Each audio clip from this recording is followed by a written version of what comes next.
À l'époque, l'homme, en fait, ce qu'il veut, c'est du sexe. Et il fera tout ce qui est en son pouvoir pour l'avoir. Quand il n'y avait pas les sites de rencontres, quand il n'y avait pas Internet, quand il n'y avait pas la porno, quand il n'y avait pas tout ça, on avait notre instinct animal. Les mecs se comportent souvent comme des victimes. Tu sautes de partenaire en partenaire en espérant trouver le bon ou la bonne. Mais si tu te connais pas toi, tu vas faire ça toute ta vie. Avec les jobs, c'est pareil. En tant que père, on a une responsabilité de couper ce cordon. Et ce que ton père a un peu fait avec toi, il t'a poussé à devenir un homme à la dure. J'ai l'impression de ne pas avoir eu d'enfance. Tu travaillais pas, tu mangeais pas. Et chaque échec qui m'arrive, je me dis c'est quoi l'opportunité, qu'est-ce que j'apprends, pourquoi c'est sur mon chemin. Le truc qui est sûr, c'est que tu apprends qui tu es. Parce que tu es poussé dans tes retranchements et du coup, tu découvres tes limites, tes ressources et tu découvres tout le potentiel qui est en toi. J'avais une fille à l'école tous les matins, je les cherchais tous les soirs, prio à mes enfants, et dès ce moment d'aller chercher à l'école, quand elle me courait les bras, papa, tu vois, t'étais trop heureux, tu vois.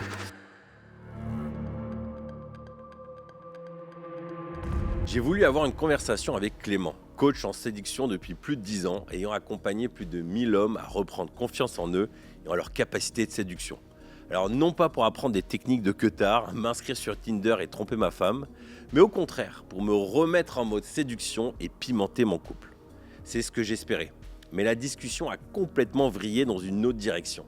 On a parlé de nos relations avec nos pères, la recherche de nos valeurs profondes, de notre masculinité, mais aussi nos vulnérabilités, de la recherche de liberté vis-à-vis de nos entreprises, de nos salariés, et la peur de l'échec une fois le succès atteint. Clément est un papa de 2 filles de 4 et 6 ans, divorcé, à la tête d'une boîte qui fait plus d'1 million de chiffre d'affaires et investisseur immobilier. Mon but est d'inviter des PPP de différents horizons, pas forcément avec la même carte du monde que moi, pour confronter mes expériences et faire avancer mon pèlerinage personnel afin de devenir un meilleur papa et patron. Bon visionnage. La recherche de virilité, de devenir un vrai homme est selon le professeur et chercheur en sciences politiques Francis Dupuy-Derry une quête vieille de plus de 500 ans en Occident. Chaque génération idéalisant la génération précédente, ayant souvent vécu en des temps plus durs et croyant qu'il y a une crise de la masculinité à cause des femmes, qu'il y a une forme d'androgénisation de la société. Toi qui as accompagné des milliers d'hommes à se retrouver, reprendre confiance en eux, trouver l'amour, est-ce que notre société a castré les hommes et leur a fait perdre confiance en eux ? Et si oui, pourquoi tant d'hommes ressentent ça ? Oui, je crois ça. Déjà, Ok. je crois ça. Je pense que déjà, l'avènement des sites de rencontres a fait que même les filles les moins bien, aujourd'hui, déjà, les hommes choisissent les femmes sur un critère physique. Ok. Voilà. Et du coup, comme ils ont peu de succès, ils se mettent sur les sites de rencontres et même les filles les moins bien ont énormément de succès. Du Ok. coup, elles sont devenues de plus en plus difficiles. Les hommes ont de plus en plus de mal à avoir de contact, que ce soit dans la vie de tous les jours ou sur les sites de rencontres. Les médias qui disent, avec le harcèlement de rue, balance ton porc, tous ces mouvements-là, tous les hommes perdent leurs couilles et se disent ah, on peut plus faire ça dans la rue et tout ça, c'est interdit. Sur les sites de rencontres, même celles qui me plaisent pas, elles me répondent pas. Ok. Et du coup, ils sont complètement perdus face à cette situation-là. Et ils se disent bah, comment faut faire, c'était mieux à l'ancien temps quand il n'y avait pas les sites de rencontres. Et c'est vrai, ils se disent ça, on se dit toujours Ah ouais. c'était mieux avant. Ouais, c'était mieux avant. C'était mieux avant. Même ceux qui l'ont pas connu, c'était mieux. Nos parents, ils sont connus par des amis d'amis ou en soirée. Et maintenant, on peut plus rien faire. On est stigmatisé, on a peur de se faire balancer, qu'il y ait une caméra cachée Wow. et qu'on finisse sur Internet, sur un plateau télé. Regardez ce que cet homme a fait. Tu crois pas que aussi, à l'époque, le tissu communautaire était plus fort. Donc en fait, les gens avaient plus de relations, que ce soit à l'église, au club de foot, au travail, c'était plus local. Donc en fait, t'es le bal du village. Et maintenant, en fait, tu te retrouves parachuté dans une nouvelle ville parce que ton job, il a bougé. Ouais. Tu connais personne.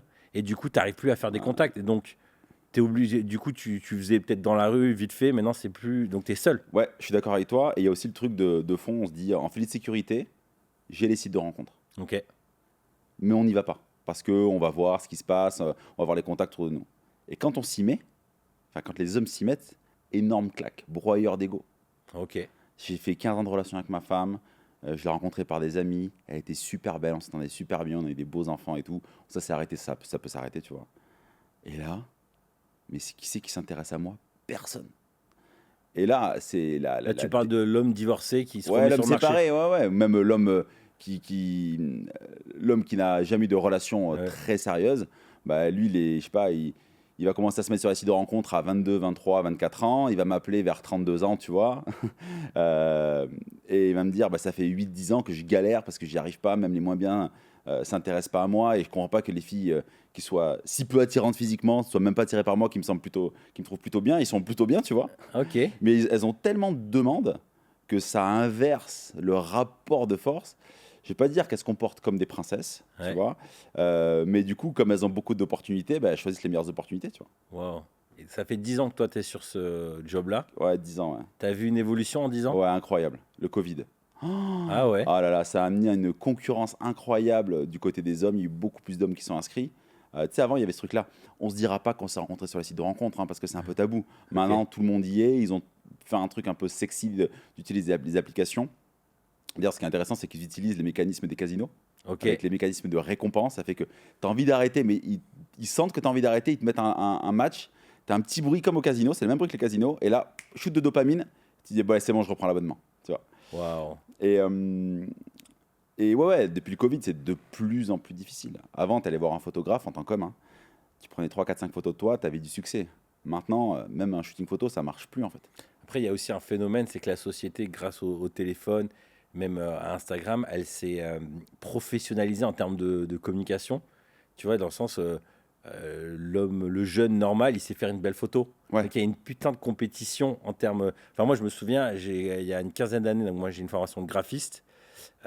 15 ans, tu faisais une belle photo avec un petit fond un peu flouté. Ouais. Tu étais le roi du monde, T'as tu du vois. bokeh, avec du bokeh, ouais. Voilà, aujourd'hui, en fait, tu fais une photo comme ça, mais c'est genre, mais tout le monde a ça. Donc le niveau aussi en termes de présentation de soi, de fake. La dernière fois, je suis tombé sur le compte d'une petite cousine qui a genre 13 ans. J'ai l'impression qu'elle en avait 18. Ouais.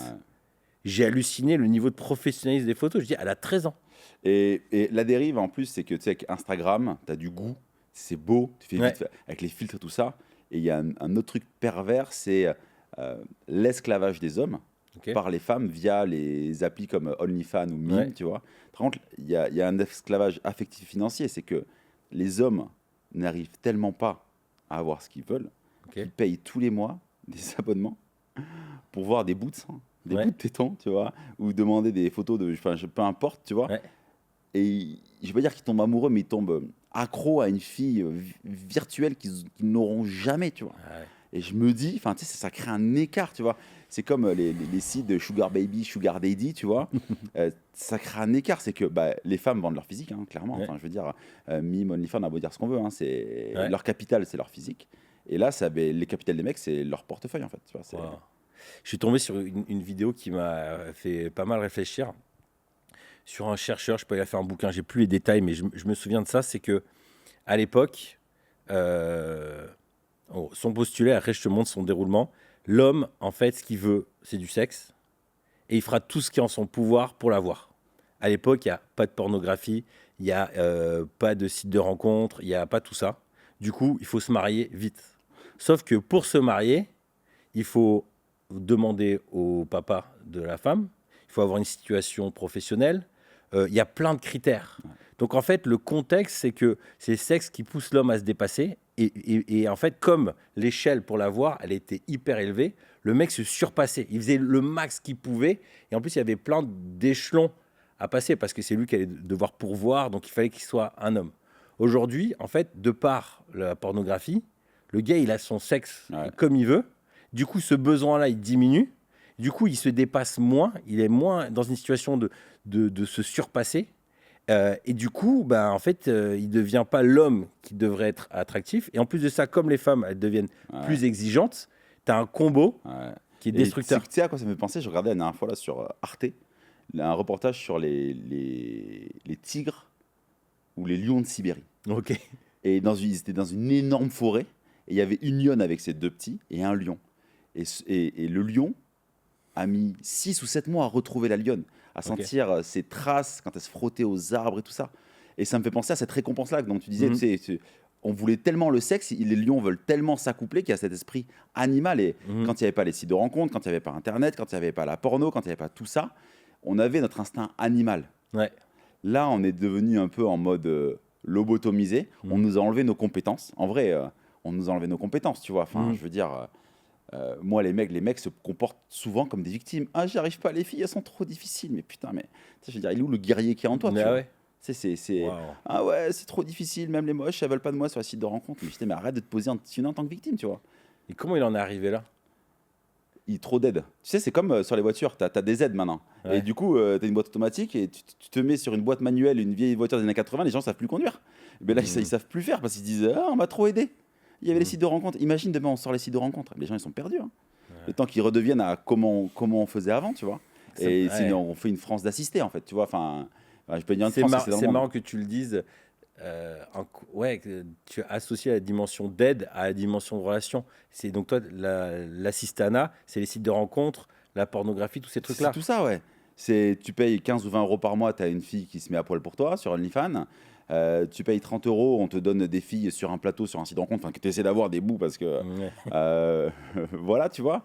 Mais t'es beaucoup trop aidé. Tu te fais un Instagram, ça te fait une carte de visite.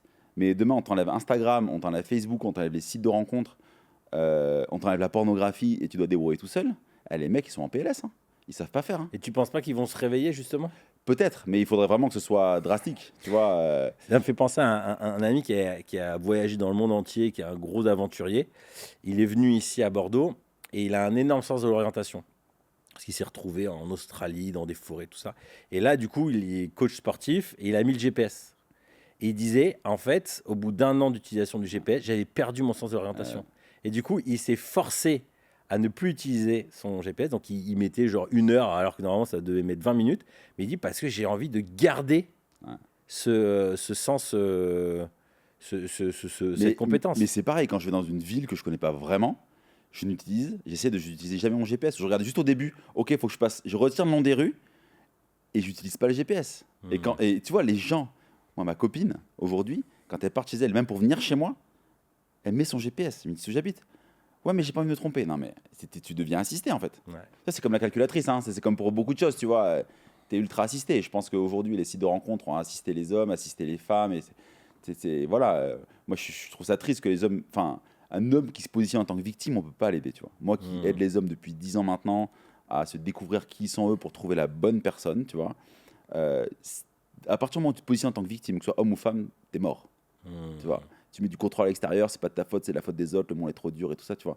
Et souvent, ce que je dis, c'est comme une équipe de foot, hein. Si elle perd, c'est pas que les autres étaient trop forts, c'est toi qui t'es trop mauvais, en fait. Tu vois. C'est reprendre la Bah, responsabilité. bien sûr. Ouais, je suis assez d'accord avec ça. Et comment, dans une de tes vidéos, à un moment, tu m'as fait rire, je me suis senti concerné.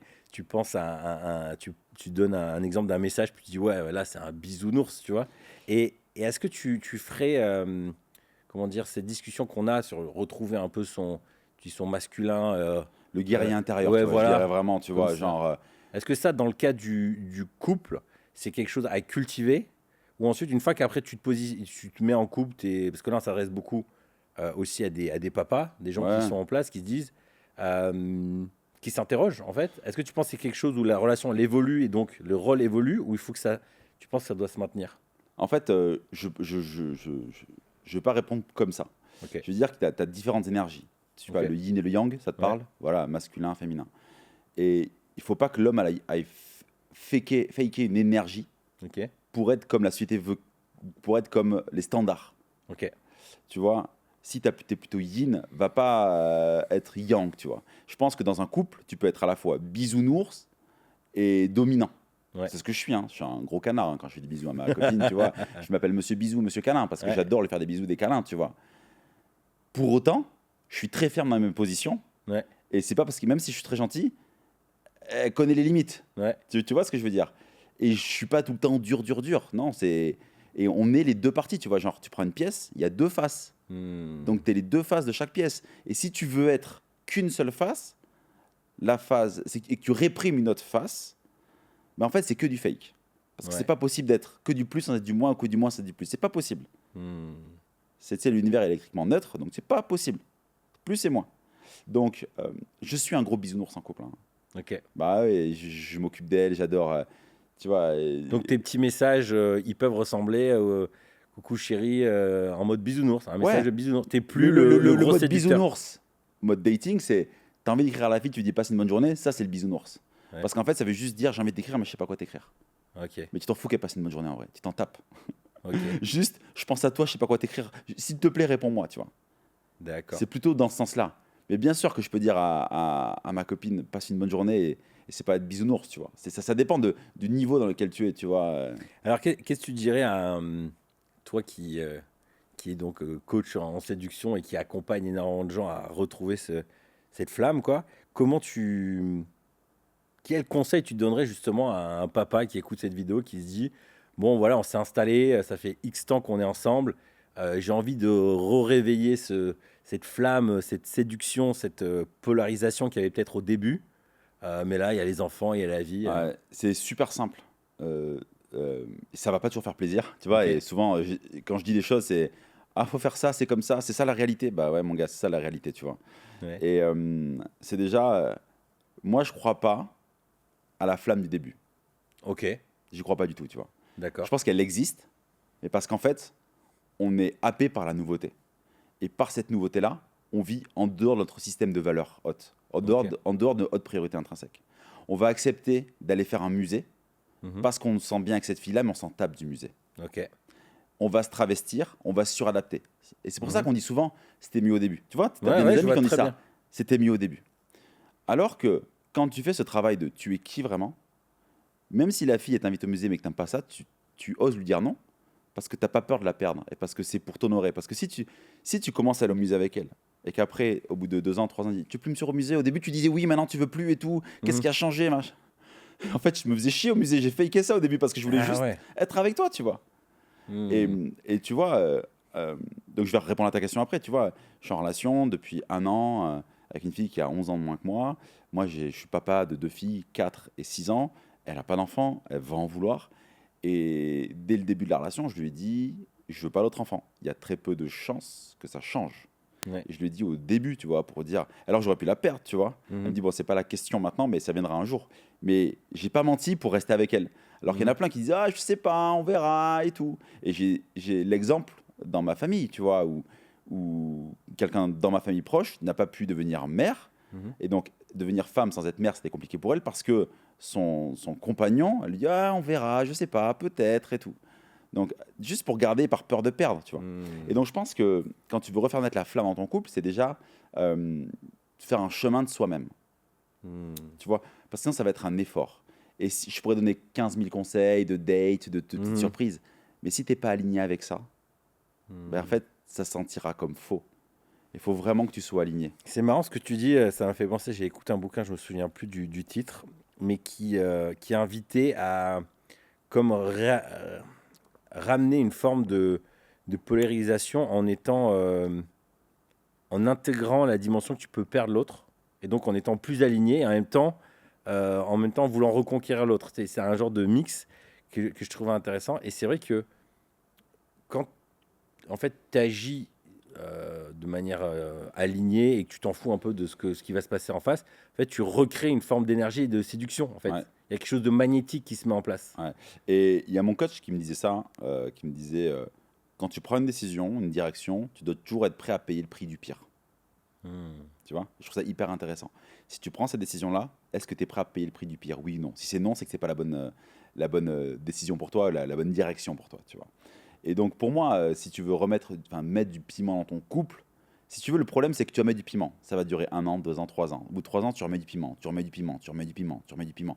Et Oui, c'est un mais c'est la hamster. vie, c'est comme une entreprise. Tu as constamment besoin de remettre du gaz. Ça n'existe pas Alors, la situation neutre qui se je suis maintient. 100% d'accord parce qu'en fait, les gens ont envie que leur vie soit une ligne droite, alors que la vie c'est ça. Ben ouais. Et ils luttent pour qu'elle soit une ligne droite et c'est ce qui les fatigue. Non mais laisse faire, laisse-la osciller ta vie, tu vois. Je dis juste que c'est plutôt comprendre comment tu fonctionnes toi en tant qu'homme ou en tant que femme, hein, Ouais. peu importe, parce que ce travail-là, il peut être fait par les femmes aussi. Et tu construis une relation où bien sûr il y aura des petits bas, mais tu n'auras pas besoin de remettre du piment parce que tu sais comment tu fonctionnes. Ok. Où tu n'as pas besoin, parce que en fait, dans une entreprise, quand il y a des bas, c'est que le chef d'entreprise, il en a peut-être marre en fait, il est peut-être plus inspiré, tu vois. Mhm. Tu vois, enfin, Pas que, mais oui, ça oui, mais peut. enfin, moi j'ai eu des bas parce que j'étais plus inspiré de coacher sur de la technique de Ouais. séduction. Et j'ai voulu, et quand j'ai découvert ce mindset-là, le côté développement personnel, chemin d'introspection personnelle et tout ça, ça m'a vachement inspiré. C'est là que j'ai voulu crier au monde entier. Découvrez ce que je fais parce que ça va changer votre vie. Mhm. Vous êtes beaucoup plus heureux, tu vois. Oui, mais c'est dans le cas d'un couple, tu peux avoir des saisons comme ça où en fait tu es moins inspiré, tu vis des choses plus Je suis compliquées. 100% Tu vois, d'accord c'est avec comme toi. le sport, en fait, ça demande un effort. Alors, tu as des phases où c'est plus facile. Moi, je sais pas, ça m'interroge ce que tu dis sur cette dimension de, à partir du moment où tu es toi, l'autre, il est lui, en fait, pas que ça roule, mais moi, j'ai l'impression qu'il y a quand même une dimension d'effort. Ah non, pas du tout. Tu vois, enfin, Ok, alors il y a une dimension peut-être d'effort, mais où tu peux ressentir de la douleur, mais pas de souffrance. Tu vois. ok, il y a Si, une nuance entre les deux. ouais, si tu souffres, c'est que tu vas pas dans la bonne direction. Ok, Tu vois, moi, genre, je fais beaucoup de sport, c'est douloureux, mais je souffre pas, tu vois, parce que je sais pourquoi je le fais, ça a un sens. Et il peut y avoir des moments de down dans un couple, tu vois, mais tu sais qu'il est solide, donc c'est pas grave, ça va ok, repartir. C'est comme entrepreneur, moi, je fais des mois qui sont moins bien que d'autres, mais je vois, la vie est un chemin. ouais, Tu fais 99% de chemin et 1% de récolte, tu vois. ouais. Ton couple, ok, il peut ne pas aller pendant 1 mois, 2 mois, 3 mois, 4 mois, mais tu sais que tu l'aimes, ce couple-là, Hmm. et que ça va repartir, Ouais. tu vois. Donc, c'est se faire confiance et pas se dire, vite, vite, il y a un problème, qu'est-ce qu'on fait? On éteint le feu. Non, cool, ça va aller. Et ça repart. Parce qu'on se fait confiance, c'est parce qu'on s'aime. Et pas dès qu'il y a un problème, vite, vite, qu'est-ce qu'on fait? On en parle. Bien sûr, il faut en parler, hein. La communication, bon, c'est la base, hein, tu vois. Mhm. Mais c'est, ok, on prend peut-être un peu de distance, on fait ce qu'on a envie de faire de notre côté, et on se fait confiance. Ça va aller. Et pas juste se dire, je change je change de partenaire, tu vois. Ouais. Ou alors je m'adapte trop. Ouais, voilà, C'est les voilà, ça c'est deux, la pire. les deux extrêmes. C'est je change parce que ça marche pas et en fait je trouverai ailleurs. Sachant que souvent on réembarque nos problèmes dans le prochain couple. Ou alors au contraire je me suradapte. Et d'ailleurs, à ce titre-là, j'ai envie de dire que les hommes se trompent à deux égards, mais les femmes aussi, tu vois. Ils se trompent eux-mêmes en relation. Mhm. C'est-à-dire qu'ils sont tellement happés par je veux construire souvent une vie de famille Mhm. ou une vie de couple qu'ils se suradaptent dans la relation parce qu'ils ne se connaissent pas. Et ils se trompent sur la destination, ils se disent je veux trouver la bonne. Et tu as sûrement des amis qui disent je veux trouver la bonne. Pour moi, la bonne n'existe pas. Mhm. Tu vois, c'est quand tu t'es trouvé toi, forcément tu seras bien avec quelqu'un et tu la choisiras naturellement.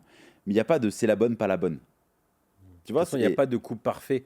Moi, je pense c'est pas dans le sens couple parfait pour moi, c'est si c'est comme trouver le bon job. Il n'y a pas de bon job. C'est à quel point tu es bien à l'intérieur de toi que ce job, tu sais qu'il faut que tu le prennes. Mais c'est pas une question de bon ou pas bon. Tu vois, c'est pas la fille qui est bonne ou pas bonne ou le mec qui est bon ou pas bon. C'est juste que tu te connais pas assez, que tu prends et tu sautes de partenaire en partenaire en espérant trouver le bon ou la bonne. Mais si tu te connais pas toi, tu vas faire ça toute ta vie. Avec les jobs, c'est pareil. Si tu te connais pas toi, toute ta vie, tu vas sauter de job en job, en job, en job. Ah, j'ai toujours pas trouvé ce qui me plaisait. Mais tu te connais pas toi. Ouais. Après, c'est hyper. Moi, je suis aussi un gros fan de dev perso, spiritualité. La dimension de se connaître soi-même, c'est un genre de gouffre. En gros, on peut tout y mettre dedans et c'est la promesse un peu de toute religion, toute dev perso. Concrètement, toi, si on devait là, quelqu'un se dit, il est en couple ou pas, il se dit en effet, je pense qu'il y a un truc désaligné. J'ai besoin de réaligner, ça me parle. Il commence par quoi? Ok, il lit The Value Factor de John Ok. de Martini. Ok. Il fait les valeurs hautes. Donc, pour faire rapide, c'est 13 questions. À chaque question, tu donnes 3 réponses. Ça te fait 39 réponses. Ok. Moi, c'est un exercice qui a changé ma vie. D'ailleurs, je vais te le raconter tellement je me suis menti à moi-même Vas-y, vas-y. au début. Et après, tu les catégorises. Et là, tu commences à voir ce qui est important pour toi. C'est les hautes priorités intrinsèques dont je te parlais juste avant. Quand j'ai fait la première fois cet exercice-là avec mon coach, les questions, c'est un peu à quoi penses-tu quoi les 3 choses auxquelles tu penses le plus au quotidien. Et il faut être vraiment hyper honnête avec soi-même. Wow. Et tu vois, et moi, c'était genre famille, amis, business. Et mes réponses sur ça, famille, amis, business. Parce que je me jugeais de ne pas mettre ma famille, donc mon ex-compagne et mes filles, à l'époque, j'étais avec elle. Et je fais l'exercice, je dis, bah, c'est ma famille en premier, mes amis en deuxième, mon business en troisième. Mais je sentais que c'était pas honnête. Et j'étais pas honnête, tu vois, j'étais là. Ma vie ne démontre pas ça, mais je me jugeais moi-même de ne pas mettre ma famille en premier, parce que je croyais que parce que j'avais une famille, il fallait que je la mette en premier dans mes priorités. Et c'est un soir, quelques mois après avoir découvert ce test-là, que je le refais. Je suis dans mon canapé, j'ai ma femme à côté de moi, il est 22h30, nos filles dorment et tout ça, et puis je le refais, je suis honnête avec moi-même, tu vois. Je me repose les questions, qu'est-ce que je me dis, je vais chercher dans le fond de mes pensées. Et c'est là qu'émerge, en valeur numéro 1, être un super papa. En valeur numéro 2, vivre et partager des expériences avec des personnes que j'aime. En valeur numéro 3, développer mon business. Et j'ai pas le couple dedans. Ok. Donc famille, couple, toi, c'est la même chose. Ouais. Ok. Ouais. Non, c'est différent. C'est différent. Ok. Et j'ai pas le couple et j'ai pas la famille. Ok. Mais j'ai mes filles. Hmm. Le couple est important parce qu'il sert ma valeur haute numéro 2. Vivre et partager des expériences avec les personnes que j'aime. C'est pour ça que la mère de mes filles, j'adorais passer du temps qu'avec elle. Hmm. Ou qu'avec mes filles. Et quand j'ai compris ça, je me suis dit, mais en fait, je la regarde, je dis, Sophie, mais en fait, la famille n'est pas important pour moi. Mais la famille, c'est vous 4. Ouais, nous 4, hein, c'est pas la famille, parce Ouais. que mes frères et sœurs sont ultra importants, tu vois. C'est marrant cette différenciation que tu fais entre les relations avec les enfants, relations de couple et la relation. Tous les 4, bah ouais. Et en fait, bon, après, c'est la méthode de mon enfance. Tu vois, on dit souvent que les valeurs hautes, notre priorité intrinsèque, elles viennent d'un vide perçu pendant l'enfance. Et moi, j'ai toujours critiqué mon père. Ok. Et j'ai l'impression de ne pas avoir eu d'enfance. Ok. Avec mon père, tu vois. Genre, je détestais aller en vacances chez lui parce qu'il nous faisait travailler. Il était pépiniériste. Ok. Et donc, on a eu la vie très dure, très dure, dans une grande maison où il faisait froid. Où tu travaillais pas, tu mangeais pas, tu vois. Ah ouais. Ouais, à la dure, tu vois. Vraiment à la dure, hein. Ouais. Et j'en ai longtemps voulu. Et je me suis dit, quand je voyais mes copains qui allaient faire du sport avec leur père, qui avaient plein de trucs, j'étais là, j'ai pas un père comme ça, moi. Moi, j'arrive, c'est tu bosses au boulot, tu vois. Mais j'ai bossé très tôt, hein, à 5-6 ans, tu vois. Il y a l'inspection du travail qui était passée et tout. Et ils disaient, ah, mais vous sortez vos enfants d'ici, ils ont pas le droit de travailler, ils ont moins de 10 ans, tout ça, tu vois. et, et donc, j'ai vécu, j'ai senti un vide en moi. C'est pour ça que je veux être un super papa. Et pendant longtemps, j'étais en mode réaction par rapport à mon père. T'as pas été comme ça, je vais être comme ça avec mes filles et tout. Jusqu'à que j'équilibre cette charge émotionnelle du passé et que je comprenne en quoi mon père nous a donné son amour à sa façon. Et sans lui, je n'aurais jamais été là où j'en suis aujourd'hui. Donc il y a eu un grand chemin de pardon. Donc j'ai pardonné mon père, mais je me suis pardonné moi-même d'en avoir voulu à mon père. Tu vois. Et en quoi ce vide-là, il faisait que tu n'étais pas équilibré sur tes valeurs intrinsèques? Parce que tu as dit souvent, nos valeurs, elles sont associées à des vide. vides. Eh bien, comme j'ai l'impression de ne pas avoir eu de père comme je l'aurais voulu, je suis le père que j'aurais voulu avoir. Mais donc, c'est aligné. Ouais, ça, je suis sûr pour s'aligner. D'accord. J'ai eu ce vide-là, donc je le comble. Ok. Voilà. Et quand j'ai compris ça, j'ai compris que ça allait être le début de la fin de mon couple. Ok. Dans les standards que ma compagne souhaitait, ou dans les standards de la société, c'est tu fais des choses en famille le week-end. Moi, je détestais le week-end. J'arrivais le vendredi soir, j'étais là, oh, mon Dieu, mais j'ai pas envie en fait. Parce qu'elle va me dire, viens, on va se balader en ville avec les enfants. Mais j'ai pas envie en fait. Moi, j'ai envie de prendre mes filles, d'aller faire du vélo avec elles, de faire garder nos filles, de t'amener au resto, au ciné, d'aller sortir qu'avec toi. Mais les trucs à 4, ça ne m'inspire pas. Et en fait, j'écoutais mon corps. J'étais là, pourquoi je suis tout le temps fatigué quand on fait des trucs à 4, Wow. tu vois. Mais voilà, c'est un mystère là ce que tu me dis. Parce que je me dis, si tu es bien avec ton couple, tu es bien avec tes enfants, pourquoi tu n'es pas bien à... Tu sais, j'en ai plein autour de moi qui sont comme ça, hein.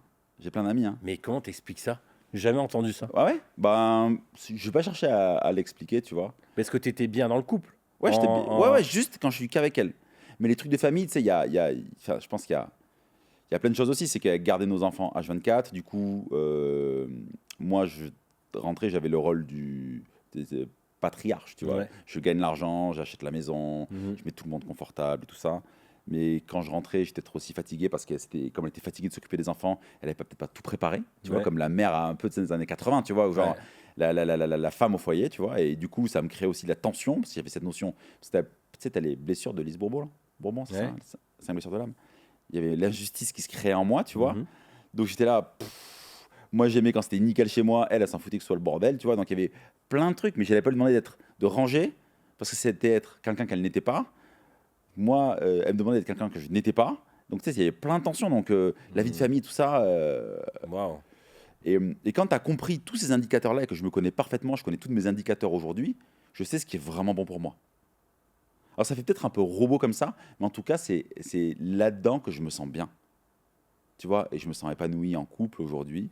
Et donc ça veut dire que pour toi, dans ton modèle d'aujourd'hui, il n'y a pas de, il y a plus de tous les 4 avec les enfants ou même avec ta nouvelle copine, vous êtes ensemble. En fait, pour toi, c'est toi seul avec Ouais. tes enfants ou seul avec. On fait des choses avec ma nouvelle copine et nos filles. Tu vois, hier, on était à table un dimanche, enfin, le bon repas du dimanche midi. Mais ça te saoule. Non, ça c'est cool. Mais sinon, ouais, faire les trucs tous les 4, non, ça me. Enfin, avec ma nouvelle copine, avec mes filles, ça me dérange pas parce qu'elle a pas. Je fais ce que je veux avec mes filles. Tu vois, elle va pas dire, ah, fais pas ça avec tes filles. Tu vois. Oui. Donc, je fais ce que je veux en fait. Ça, c'est mes filles. Donc, Et donc aujourd'hui, tu dis beaucoup, ok, donc maintenant je suis aligné, je connais mes valeurs intrinsèques. Euh, Aujourd'hui, si on devait, dans la mesure du pudique, mais qui es-tu en gros? Parce que c'est la phrase, là tu nous as donné ouais, des éléments, mais tu dis maintenant je me connais vraiment. ouais. Ça Je ressemble à suis quoi quelqu'un un qui se connaît papa bien? amoureux de mes filles, Ok, où je ferai tout pour elles, où ce sont mes priorités, où je les laisse grandir comme des plantes. Je veux dire, prenez la direction que vous voulez. Je ok, vous jugerai pas, tu vois. Je mets un cadre quand même, mais voilà, chef d'entreprise, ok. où, euh, où j'adore mes salariés, j'adore toute mon équipe, où je fais en sorte que ma vie soit un vrai kiff. Et c'est un vrai kiff, tu vois. Je dirais un compagnon pour ma copine, où je fais zéro effort. Ok. Je fais juste, et c'est même pas un effort, je fais en sorte d'être la meilleure personne et d'être la personne avec qui on aura envie de passer du temps, mais pour moi, et que j'aime passer du temps avec moi-même, tu vois. Hmm. Et, et du coup elle aime passer du temps avec moi. Et du coup, ça ressemble à quoi quelqu'un qui se dit comment je peux, ce que tu viens de dire, être on voit pas la meilleure version de moi-même, mais Donc comment je peux c'est un peu le truc dev perso, ça. c'est la phrase de... Deviens la meilleure version de Ouais. toi-même, c'est de la merde. Hein, Non, mais en soi, mentalement, je trouve que c'est intéressant. C'est de te dire, en gros, j'ai envie de me kiffer moi-même ouais. et donc j'ai envie que les gens kiffent être avec moi. Ça ressemble à quoi les réponses que tu as quand tu te fais En ça? fait, j'ai pas envie que les gens kiffent avec moi. Euh, c'est pas ce qui est important pour moi. Ce qui est important pour moi, c'est de kiffer vraiment ma vie comme elle est. Et naturellement, bah, ma vie fait que j'attire des gens, tu vois. Et donc, en gros, c'est quoi aujourd'hui qui te fait kiffer ta vie dans une semaine? bien manger, Ok, tu vois, faire du sport. ok, ça Euh, t'aimes ça. ouais, j'adore ça. En fait, mais c'est partager des moments avec des personnes que j'aime, en fait. Tu Tu fais vois. quoi comme sport? Je fais du crossfit Ok, et je fais une prépa pour une nouvelle discipline qui s'appelle l'Irox. Tu vois, c'est ok, 8 fois 1000 mètres de course. Et entre chaque 1000 mètres, tu as des ateliers de crossfit. d'accord. Il y a une course à Bordeaux, là, le 27 avril. J'en ai fait une à Paris. J'en ai fait une à Bilbao. Là, je me suis pris un coach. Je trouve ça génial, tu vois. Et, et partager du temps avec ma copine, Ok, du temps de qualité. Ça peut être juste se mater une série sur Netflix, tu vois. ouais. Et voilà, et développer mon business et être avec mon équipe, en fait. Tu vois, mais c'est être dans tout ce que j'aime. Tu vois, moi aujourd'hui, je dis, je suis à la retraite. J'ai pas Mhm, l'impression de travailler. mhm. Tu vois, je me suis créé une vie en dehors du. Enfin, je suis dans un système, mais en dehors du système global, tu vois. Et ça a toujours été le cas dans la croissance de ton entreprise, où en fait, c'est avec le succès venant, tu as structuré les choses de cette manière-là. Ouais, en fait, moi, j'ai toujours pensé à mon futur. C'est-à-dire Ok, que tout ce que je gagne, enfin, une grande partie de ce que je gagne, je le réinvestis dans l'immobilier, ok, tu vois.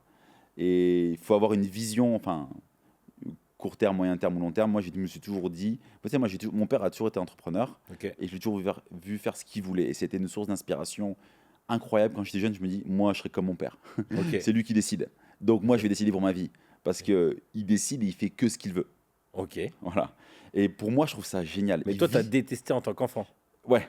Bah ouais, c'était là, vas-y, tu me fais travailler, toi tu vas faire la sieste pendant 3 heures, tu vois, tu reviens à 17h50 quand moi je débauche à 18h juste pour me mettre vachement de travail, tu vois, en plus, alors que je vais débaucher plus tard, alors que j'ai 12 ans, tu vois, Wow. et je me suis dit, mais moi je vais être comme lui en fait, tu Et vois. en gros, ça t'a inspiré, mais sans le côté dictateur. Ouais, voilà. Ok. Et, euh, et je sais plus où j'en étais, tu vois. Moi, tu disais, en gros, moi, ma question, c'était ça, c'était, est-ce que ça a toujours été le cas? Parce que là, tu disais un peu, je suis un peu comme à la retraite.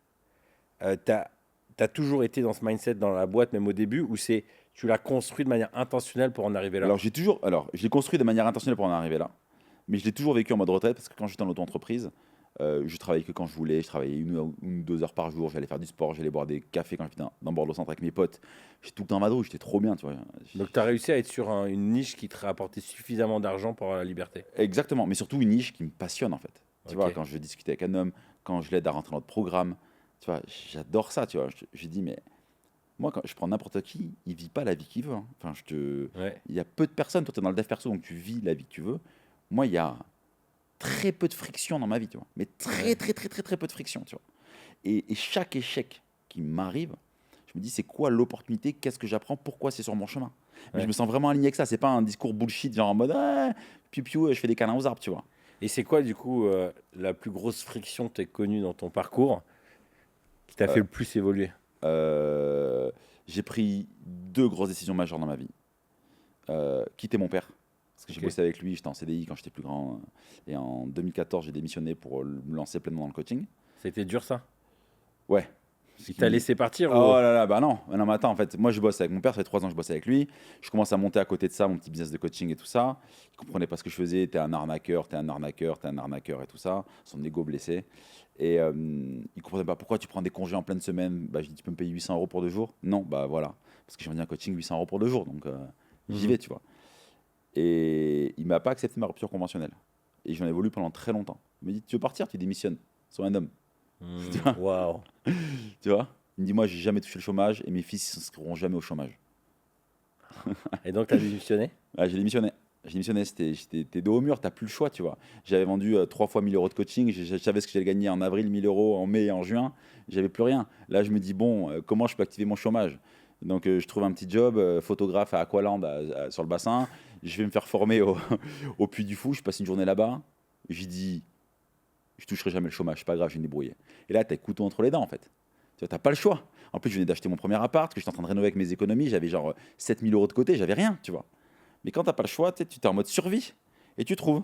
Donc, c'est quasiment... C'est un cadeau qu'il m'a fait. Hein. Ouais, c'est un C'est un cadeau. cadeau. Et là, aujourd'hui, il s'excuse, mais je dis, mais en fait, t'as eu tellement raison. Il a fait ça avec mes frères aussi, tu vois. À la dure, quoi. À la dure. Non, mais t'auras Et, rien. et émotionnellement, en gros, le fait de le quitter, ça a été Un pour toi. soulagement, Ouais. mais c'était dur parce que moi, je voulais retrouver mon père alors que j'avais un patron. Et là, Ouais. j'ai vraiment retrouvé mon père, tu vois. Waouh. Et la deuxième décision, ça a été de quitter la mère de mes filles alors que je l'aimais. Ouais. Parce qu'en fait, on avait deux visions différentes de notre relation et de comment on voulait vivre la relation. Ouais. Tu vois, c'était genre, t'as un point, j'ai un point, tu vois. Rendre coup pour coup. Non, tu vas faire du vélo, tu vas faire ton après-midi vélo. Ok, mais ça veut dire que tu vas t'occuper des filles à tel moment, quand tu vas rentrer du vélo, et moi j'aurai mon temps pour moi. Ça fait quand tu as fait du VTT, t'es HS, t'as juste envie de prendre ta douche et dormir, tu vois. Donc là, vous étiez en mode ah ouais, je compte les comptable, points. quoi. Ah ouais, putain. Ça, laisse c'est une tomber, phase compliquée, tu ouais. vois. Ah ouais. Qui Et- m'inspirait pas du tout, tu vois. En fait, j'étais là, non, mais prends du temps. Je dis, je garde les filles tout le week-end, fais ce que tu veux. Ah, mais j'ai rien à faire. Ouais, donc c'était Ouais, mais moi j'ai envie compliqué. de partir tout le week-end. Ah, mais non, tu peux pas partir tout le week-end. T'as voulu des enfants, il faut rester en famille. Ouais, vous êtes embarqué dans un truc, quoi. Tu vois, qui m'inspirait pas Ouais. du tout. C'est Donc, hyper intéressant que tu parles comme une des plus grosses décisions, le fait d'avoir quitté ton père. C'est, tu sais, dans la Bible, c'est un truc qui m'a beaucoup fait réfléchir sur l'homme qui trace son père et sa mère pour fonder une famille. Ça a été aussi pour moi un énorme défi, le fait de quitter mes parents, mon père en particulier. Et c'est vrai que j'ai un ami qui dit ça, c'est l'homme devient un homme quand il quitte son père. Il y a un moment, une fracture, tu es obligé de te Et je veux te dire, manifester. tous les hommes qui viennent nous voir en coaching, qui mangent chez leurs parents tous les midis, qui mangent chez leurs parents tous les dimanches midi, qui vivent encore chez leurs parents, ils vont jamais réussir avec les femmes. Ils n'y arriveront jamais. Ils n'ont pas coupé le cordon ombilical. T'amènes ton linge, c'est ta mère qui fait ton linge, t'es mort. T'es mort. J'ai des exemples de potes à moi autour de moi, ultra beaux gosses, chefs d'entreprise, mais c'était l'entreprise de leur père. Leur père bosse encore un peu, même s'il est à la retraite. Ils n'y arrivent pas, handicapés avec les femmes. Tu vois. Hey mec, le guerrier, t'as pas le C'est goût du presque- sang dans la bouche pour ta vie, tu vois. Tu vois, c'est à quel point t'as envie de t'en sortir, tu vois. Enfin, coupe le cordon. Waouh. Ouais, c'est vrai. C'est vrai que c'est. En tant que père, on a une responsabilité hein, j'imagine que ça ne doit pas être évident, mais de couper ce cordon. Et ce que ton père a un peu fait avec toi, il t'a poussé à devenir un homme à la dure. Bah, Mais, ouais, mais t'as avec pas eu le choix. chacun de mes frères hein, et ma soeur aussi. Hein. Tu vois, il est toujours comme ça. Hein. Enfin, ça t'apprendra, mon fils. Il dit. T'as fait ça t'apprendra, mon fils.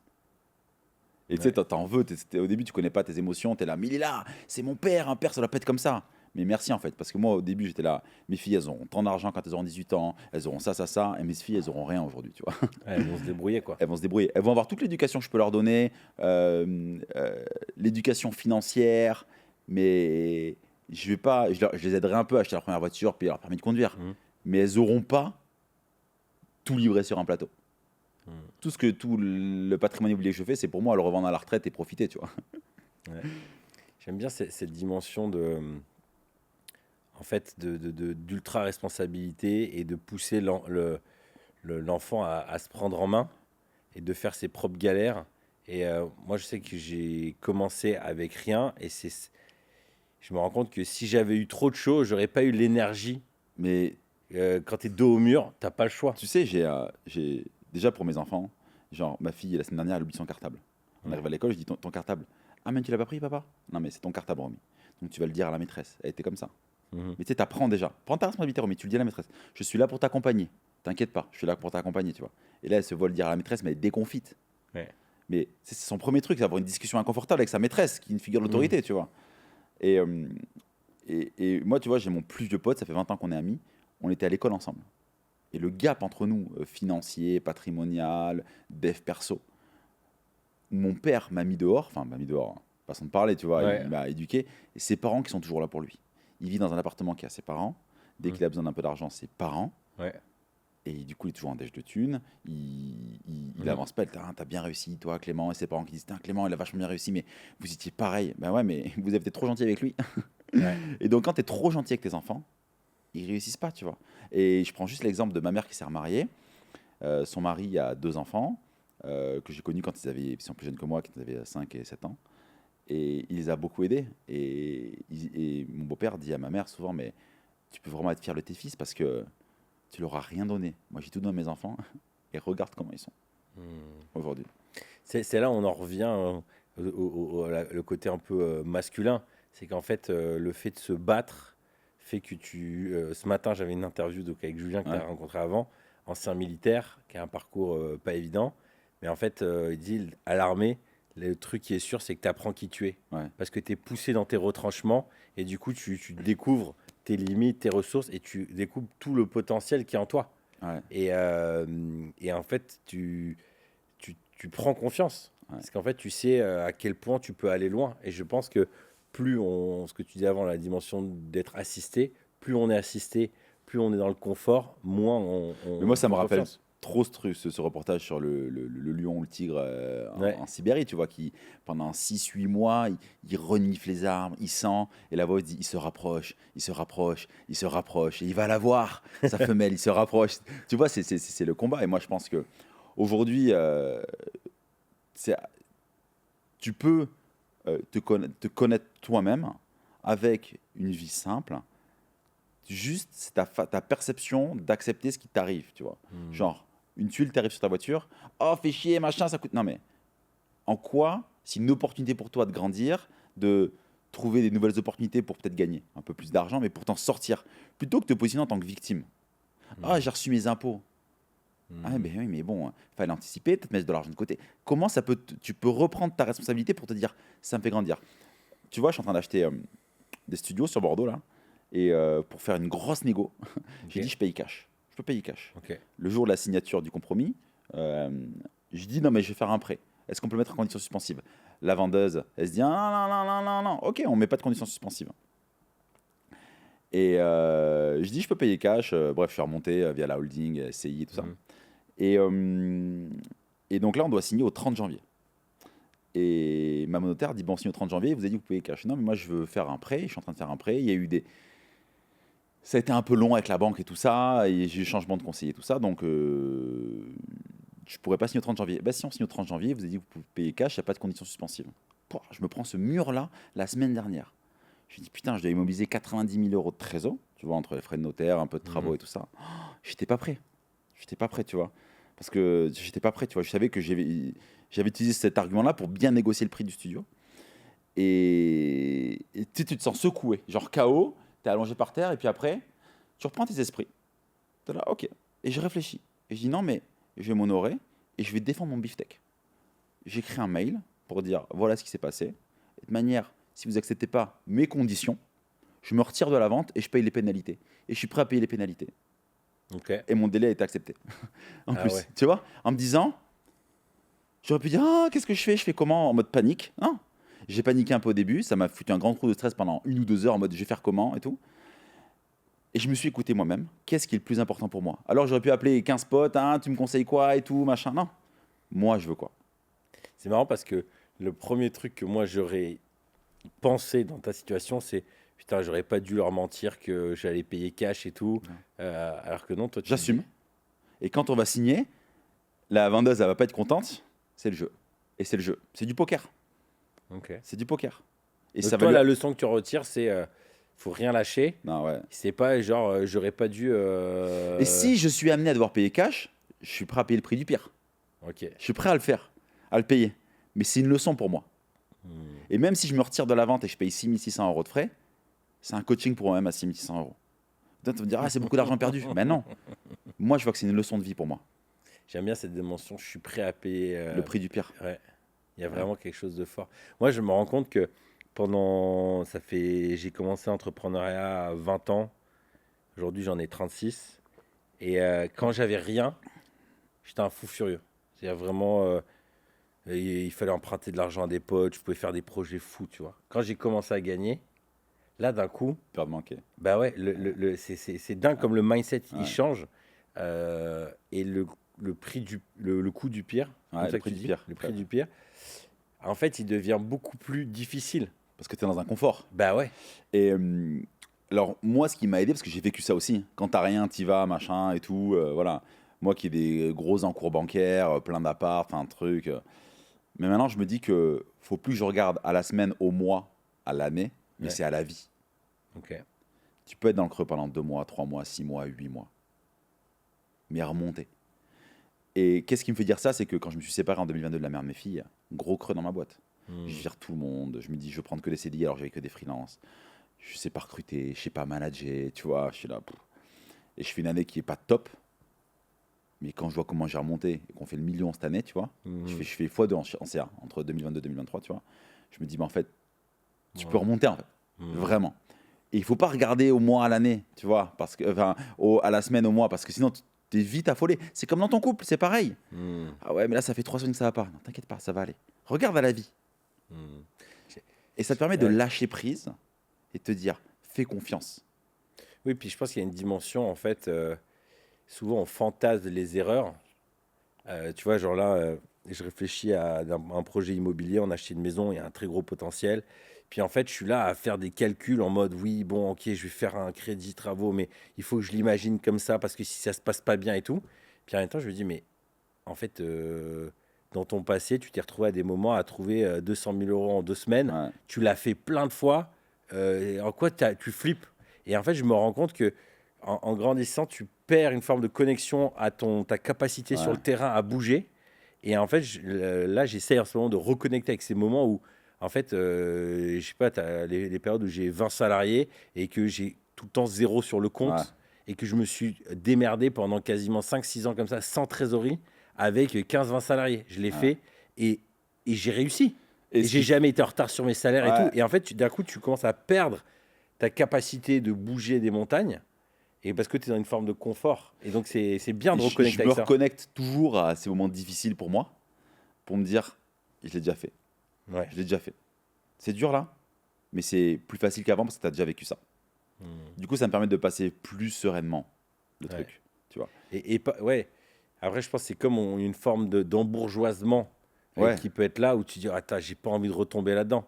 Mais en même temps, c'est des périodes aussi stimulantes. Bah bien sûr. Bah bien sûr, tu vois. Tu vois, Et- souvent, avec Hélène, là, ces derniers temps, on se disait ça, on se disait, en fait, là, on se pose plein de questions sur les investissements, mais en même temps, même si on fait un mauvais investissement, là, aujourd'hui, on a une vie, alors on travaille, mais on a 4 enfants, on a mis en priorité la famille, on va chercher les enfants à l'école et tout ça.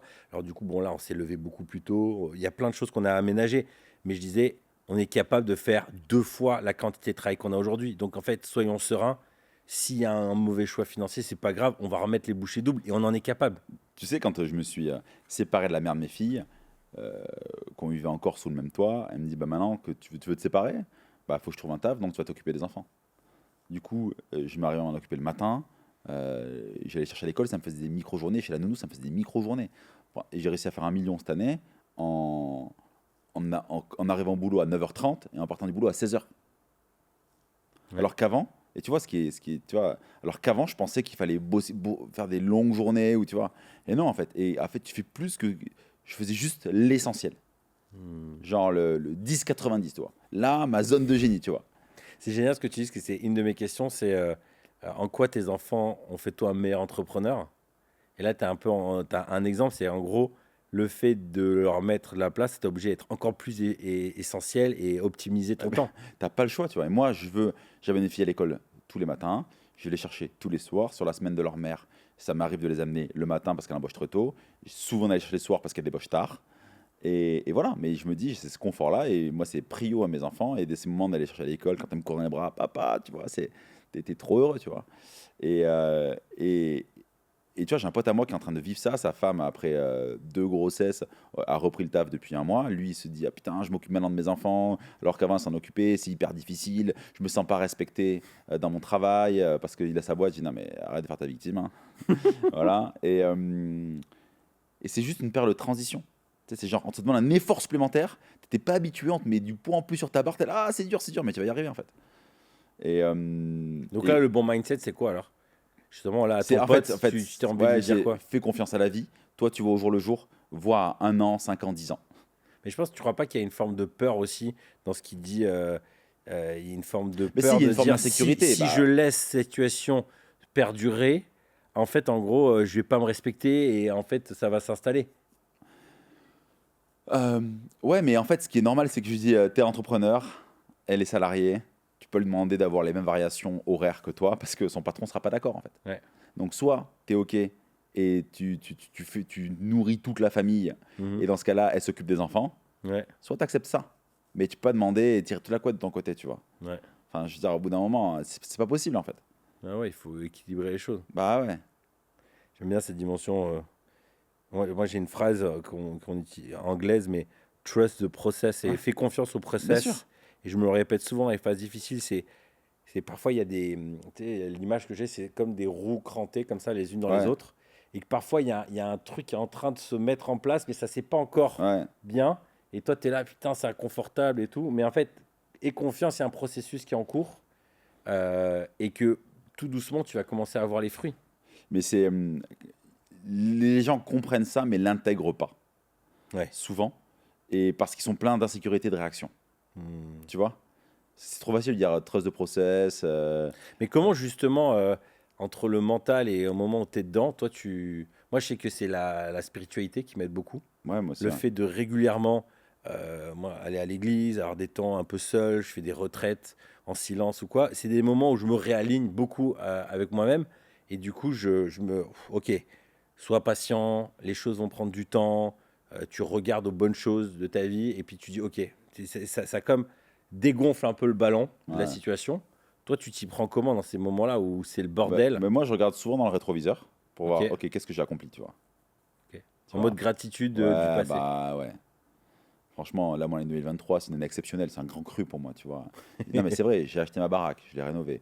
Je suis en train d'acheter 2 studios, j'ai monté une team, j'ai arrivé rythme freelance, j'ai fait que des salariés. On fait 1 million, je rencontre une super nana avec qui je suis depuis un an. Je veux dire, et j'ai l'impression d'avoir fait ça quasiment sans forcer. Même si au quotidien, j'ai l'impression de forcer, hein. Ok. C'est quand tu as tes filles, le chantier de la baraque, les artisans à trouver, ton équipe à gérer et ton boulot à faire de chef d'entreprise, tu es là, t'en sors pas, tu vois. Et comment tu gères le fait que tu es sur plusieurs fronts et tes équipes, j'imagine que tu attends d'eux qu'elles se donnent à fond, alors tu crées un environnement pour qu'elles se développent, mais t'as pas parfois la petite pensée de se dire, ou eux se disent, bah dis donc, il se la coule douce, ou lui, il a du temps pour aller chercher les enfants et pas nous. En fait, ils savent, mon équipe est au courant de pourquoi ils sont là. Et pourquoi ils sont là, c'est parce que je ne veux plus être là. Ok. Donc c'est eux qui me disent, pars, t'as rien à faire ici. Tu as créé cette entreprise, tu nous as recrutés pour être moins au bureau. Donc fais ce Ok. que tu as à faire. Donc c'est clair, C'est clair. Ah, mais, c'est comme dans un couple, hein. la clarté. Ah bah bien sûr, enfin, je veux dire, moi, ma copine aujourd'hui, si elle veut plus partager de moments avec moi, que ça l'inspire plus, c'est ok, il n'y a pas de problème, mais on n'est plus ensemble en fait, tu vois. Enfin, je veux dire, Et comment tu gères une forme de parfois peut-être désalignement entre, tu dis, ok, moi mon but c'est d'avoir la vie telle qu'elle est là ouais. aujourd'hui, mais peut-être que mes salariés, ils n'ont pas cette vie-là, et ils peuvent pas y accéder. Et en Et fait, tu vois, il peut y avoir une forme de décalage. en fait, Tu vois, je pense j'ai pas de nom en particulier, mais le coach en dev perso qui annonce à tout le monde les équilibres et tout, puis il a une assistante qui est son gros esclave qui doit répondre. c'est hyper intéressant ce que tu dis. C'est hyper intéressant. Tous ceux qui sont dans mon entreprise, je leur dis, si vous ne vous sentez plus honoré, partez. Ok. Et ils me disent, enfin, les 4 en CDI actuellement, ils me disent, Clément, tu seras mon dernier patron. Ok. Tu vois, parce que je leur apporte un tel confort. Au-delà, c'est même pas sur l'aspect financier, parce qu'ils gagnent grosso modo environ. À l'année, ils doivent être à 2400 € lycée sur l'année, tu vois, net. Ouais. Ce qui n'est pas énorme, hein, Mhm. tu vois.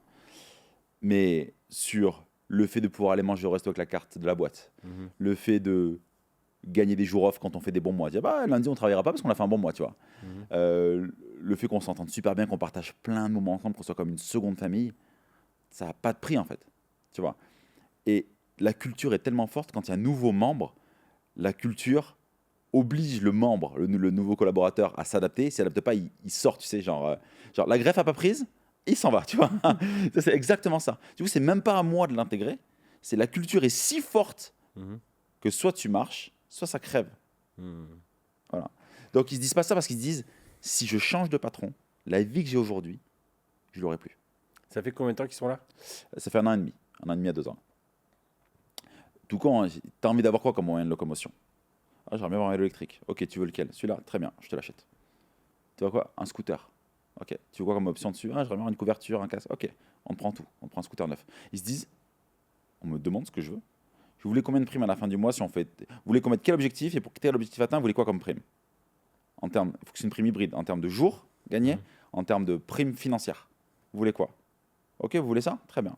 Bon, on y va. Ben voilà, vous avez votre prime. En fait, ce qui est hyper intéressant dans ce que tu dis, c'est que je le vois moi dans les deux modèles d'entreprise que j'ai eu. J'ai eu donc l'agence progressive qui fait du service, la prestation de service, montée jusqu'à 50 salariés, et puis les fabuleuses avec un modèle qui est plus proche du tien, Ouais. des formations en ligne, communauté. Et en fait, j'ai l'impression que le type de business model a un énorme impact sur la qualité de vie de l'entreprise que tu peux amener. Et moi, j'ai lu tous ces bouquins de culture d'entreprise, bien-être au travail, objectif, motivation. J'ai réussi à le mettre en place avec les fabuleuses. Ouais. Par contre, en fait, quand tu as un boulot où tu as des petites marges, tu dois te battre sur tout, tu as des horaires de fou, en fait, c'est hyper compliqué. Et je me suis rendu compte, et c'est là, dans la connaissance de soi, ça a été un très bel exercice professionnel de me prouver. Mais moi, j'invite en tout cas les gens qui veulent se lancer dans l'entrepreneuriat ou ceux qui sont entrepreneurs, qui cherchent à apaiser leur quotidien, à avoir une vie plus alignée. Il y a toute une réflexion personnelle, mais une réflexion sur le business. Ouais. Et je crois que la dernière fois, on parlait d'Alex Hormozy. Ouais. Je sais pas si lui, il a un truc qui est hyper intéressant où il dit fais un max de marge. Une boîte qui fait pas un max de marge ne peut pas, et qui n'a pas une stabilité, en fait, elle a beau vouloir mettre de la culture en place, plein de choses en place, ça va être une misère. Et moi, il y a une forme où, pendant longtemps, j'étais hyper culpabilisé. J'aurais entendu ça, il y a encore ce que tu racontes là, il y a 2-3 ans. Je me serais flagellé comme un dingue, dire putain, j'arrive pas dans ma boîte. Et là, ça. tu vois, ce qui est intéressant dans ce que tu dis, c'est tu te compares. Et quand tu te compares aux autres, c'est ce qui va créer de la frustration. Ça, faut pas se comparer, on est tous différents, tu vois. C'est pour ça que ceux qui regarderont ce podcast, cette vidéo, des extraits, tout ça, ne faites pas forcément comme moi. Tu vois, je suis pas du tout un modèle de référence. Je le fais parce que je me connais. Et par contre, là où je vous invite j'invite tous ceux qui regardent ce podcast à faire, c'est travailler sur vous et faites votre chemin d'introspection personnelle, tu vois. Mais je veux dire, moi, si j'ai 10 salariés, ce que je te dis là, ça se trouve, ça fonctionne plus du tout. Parce que, tu vois, donc ça fonctionne parce que j'ai les bons nombres de salariés, parce que tout est bien équilibré, mais ça tient à pas grand-chose. Hein. Ça peut tenir à pas grand-chose, tu vois. Je sens que j'ai une équipe solide, mais ça peut tenir à pas grand-chose. Ça peut vriller vite, ouais. Et voilà, donc... Je pense qu'en effet, la dimension d'alignement, tu vois, je vois, si je regarde sur Progressif, moi, j'ai un de mes associés, en fait, ça lui convient, mais parfaitement, cette vie-là. Ouais. Et pourtant, il a 3 enfants, et en fait, lui, il se voit jusqu'à 60 ans faire ça, et faire ses samedis, ses recos, faire 3 soirs dans la semaine, faire du networking, râler toute la journée, ça lui convient bien. Et devoir être en scooter et lâcher toute la pression à engueuler tout le monde sur le chemin, ça lui convient bien. Ouais.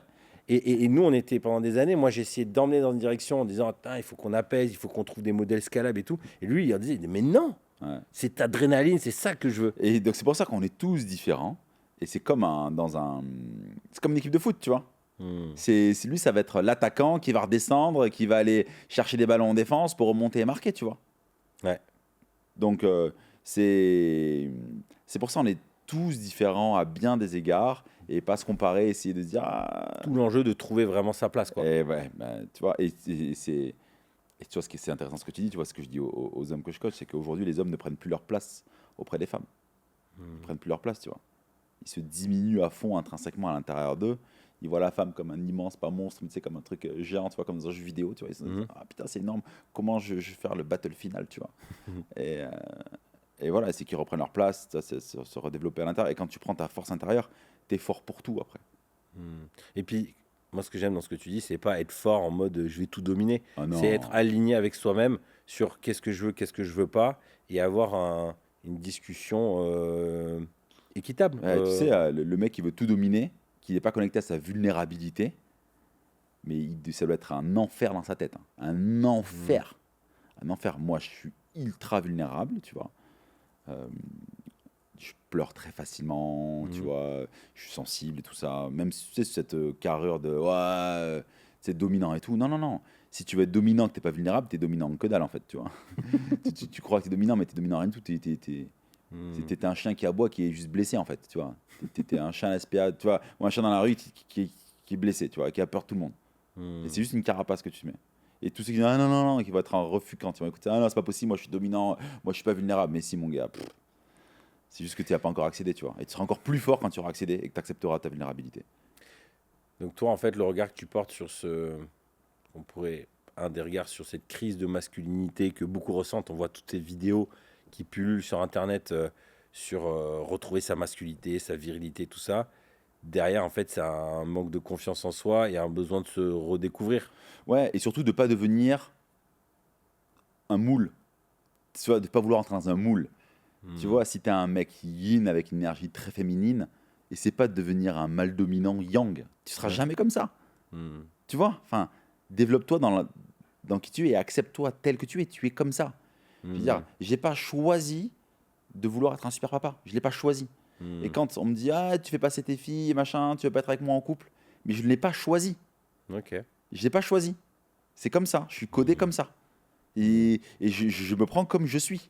Mm. Tu vois, tu vas pas demander à un poisson de grimper un arbre. Il n'y arrivera pas en fait. Et tu vois, ça c'est tout le travail des valeurs hautes, des hautes priorités intrinsèques. C'est qu'on nous demande aujourd'hui, on demande à des poissons de grimper à des arbres. Et ils n'y arrivent pas. Et on se dit putain pourquoi j'y arrive pas? C'était pas fait pour ça. Et moi je suis partout dans ma vie là où je dois être parce que je suis fait pour ça, partout là où je suis dans ma vie. Mais ça, c'est un fruit de manière empirique. Tu as réussi à construire une Bien vie qui te sûr, ressemble. mais je suis en retard pour déclarer mes revenus, je paye des trucs en plus aux impôts, tu vois. Mais c'est OK pour moi, en fait. Tu vois, parce que je suis heureux ailleurs et ça Équilibre. compense. Ça, c'est un équilibre. Et je suis équilibré partout, tu vois. Et j'essaie d'être équilibré partout.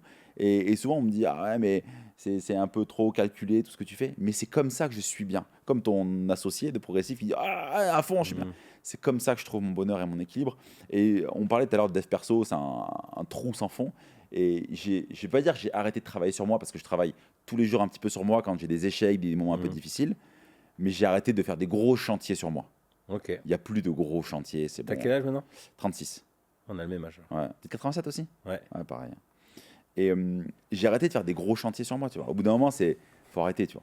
C'est intéressant ce que tu dis, parce que c'est un des sujets que j'allais amener où ma femme elle a lu un bouquin, je ne l'ai pas lu, elle me l'a bien résumé.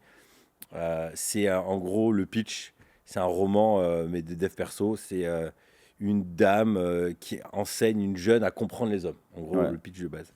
Et en fait, elle explique comme ça, elle dit en fait, l'homme, il a différentes phases, et elle prend la métaphore du chevalier. D'abord, c'est un page, il veut apprendre, il veut Ouais. servir. Après, ça devient un chevalier, il veut conquérir le monde, ken partout, enfin, il veut faire son aventure. Ensuite, il devient un prince, il veut commencer un peu à mettre en place son chemin, son environnement, il veut trouver une princesse. Après, il devient un roi. Puis après, ce roi-là, en fait, il va... le roi, il y a un peu deux phases, mais une des phases, c'est il se consolide à l'intérieur. C'est comme un peu un genre de gâteau cuit. Ouais. Ça y est, il est cuit, sa personnalité est en place. Il peut encore bouger, mais ça va être plus compliqué. Et moi, j'ai l'impression d'être dans cette saison-là où, en fait, j'ai pris des conseils dans tous les sens. J'étais vraiment le gars qui paye du coaching, des masterminds partout. Puis là, j'arrive à un moment de dire, en fait, là, il faut que les réponses, je les trouve plus à l'intérieur qu'à l'extérieur. Et du coup, ça fait écho sur ce switch dans sa construction, je pense. Ouais. Moi, j'ai trouvé les réponses à l'intérieur de moi, tu vois. On m'a jamais donné de conseils dans le gros mastermind que j'ai fait le premier, tu vois. Ok. On m'a toujours fait émerger la réponse, Ok. tu vois. Et quand je coach des hommes, je leur fais toujours émerger la réponse. Je dis, si je te donne un conseil, je te donne un conseil. Mais il faut que là, ça vienne de toi, sinon tu vas vouloir devenir qui je suis moi et tu vas être une piètre réplique, tu vois. Ouais. Donc moi, je dis pas aux hommes de devenir des mâles dominants et tout ça, machin. Mais après, tu peux, dans le coaching, il y a un peu quelque chose de l'ordre du. On fait croire que c'est la personne qui émerge, mais tu peux quand même très orienter. Bien sûr, bah, t'orientes, mais bien sûr t'orientes. Ah, mais Donc c'est- croire qu'en fait, on s'est construit par soi-même. Moi, j'ai l'impression que les questions qu'on a, elles sont. Non, mais nous les emmènent. questions, elles sont ultra orientées pour que nous, on sait la réponse qu'il veut donner. Ouais. Et c'est lui faire l'amener vers cette réponse-là, où tu vois le sens de la réponse. Bien sûr, bien sûr. Mais voilà. Mais en même temps, tu fais le cheminement intérieur toi-même. Ouais. Bah, bien sûr. Et moi, je vois aussi aujourd'hui la vie comme un dev perso avec toutes les tuiles qui m'arrivent, tu vois. Hmm. Mais je me dis pas, c'est les tuiles, tu vois. Je me dis jamais quand ça va s'arrêter, parce que ça s'arrêtera jamais. Et à partir du moment où tu résistes, c'est là que c'est difficile.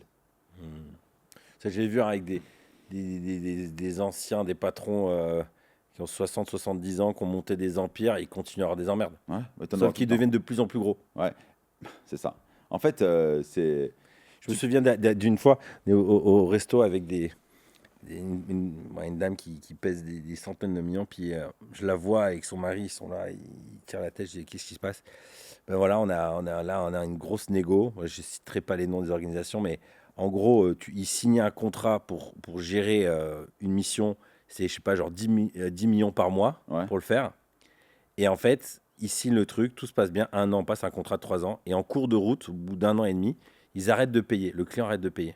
Donc en fait, eux, ils disent, bon, peut-être problème de compta, Ouais. je sais pas, tu as un mois qui passe, 2 mois qui passent, 3 mois. Puis là, du coup, tu demandes, qu'est-ce qui se passe? Là, on n'a pas été payé et tout. Ah, ben, on aimerait se remettre sur la table des négociations.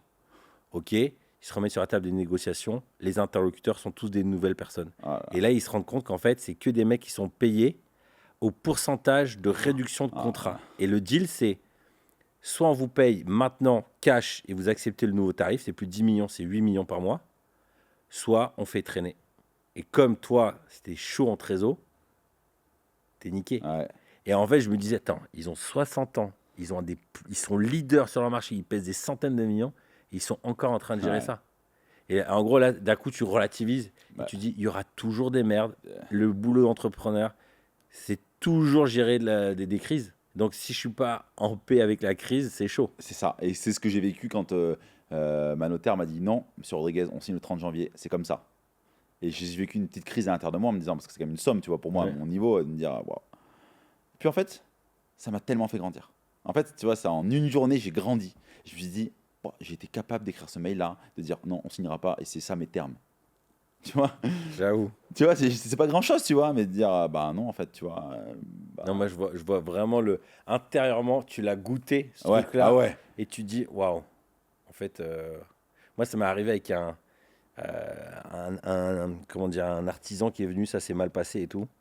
Et je suis un gros facilitateur, j'essaie de comprendre. Je comprends qu'il m'a multiplié par 3 les prix. Et j'essaye pendant tout un temps mais attends, mais je comprends pas. Est-ce qu'il y a un truc, j'y arrive pas à y croire, tu vois. Ouais. Et à un moment, je comprends que la personne de mauvaise foi, ouais, ça pue, quoi. Et l'ancien David, il aurait dit, ah, c'est pas mon combat, allez, voilà. Et là, je me dis, non, je vais me respecter. Je dis, bah, en fait, si je dois recevoir ça, sinon, en fait, ça va pas le faire, quoi. Et, et ça a duré au moins 6 mois de négo. Il y a eu un avocat, il y a eu plein de trucs. C'était chiant, mais je me suis senti respecté à la Ouais. fin. Et j'ai un ami comme ça qui a cette théorie-là. On dit souvent, ouais, choisis bien tes combats parce que tu vas pas mettre ton énergie. Il disait, mais en fait, le problème, c'est que du coup, il y a une part aussi où tu perds ton estime de toi-même. Il dit, moi, quand je gagne un combat, ça me donne de l'énergie. Ouais. Donc, parfois, en voulant éviter les problèmes, en fin de compte, on s'évite un espace mental, mais parfois, gagner un combat, c'est aussi gagner de Ouais. l'énergie. Bien sûr. Donc, c'est Et- une tension entre les deux. Et en fait, je vais dire ce qui est vraiment intéressant, moi, pourquoi j'ai écrit ce mail-là, c'est d'une situation négative qui m'arrive juste avant.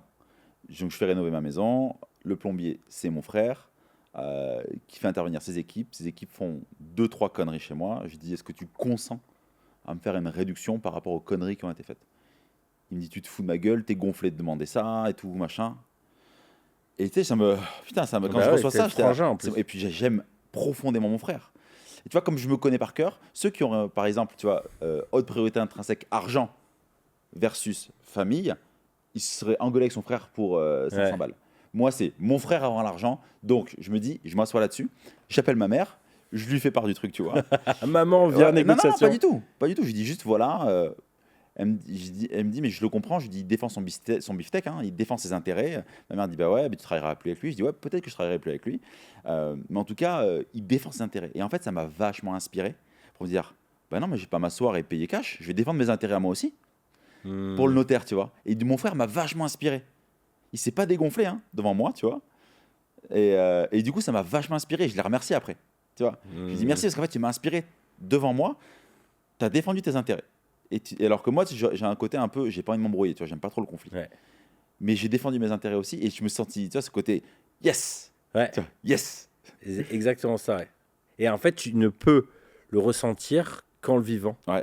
D'avoir cette petite appréhension avant d'envoyer l'email, le malaise quand tu rencontres la personne en Ouais. face et tout ça. Et c'est que quand tu l'as goûté, tu dis en fait, ouais, en fait, c'est possible et je me sens respecté. Ouais. Et même si j'ai perdu, au moins j'ai dit ce que j'avais à dire. Exactement. Et moi, je l'ai dit à mon frère, parce que j'aurais pu ne pas lui dire, mais je ne me serais pas senti respecté.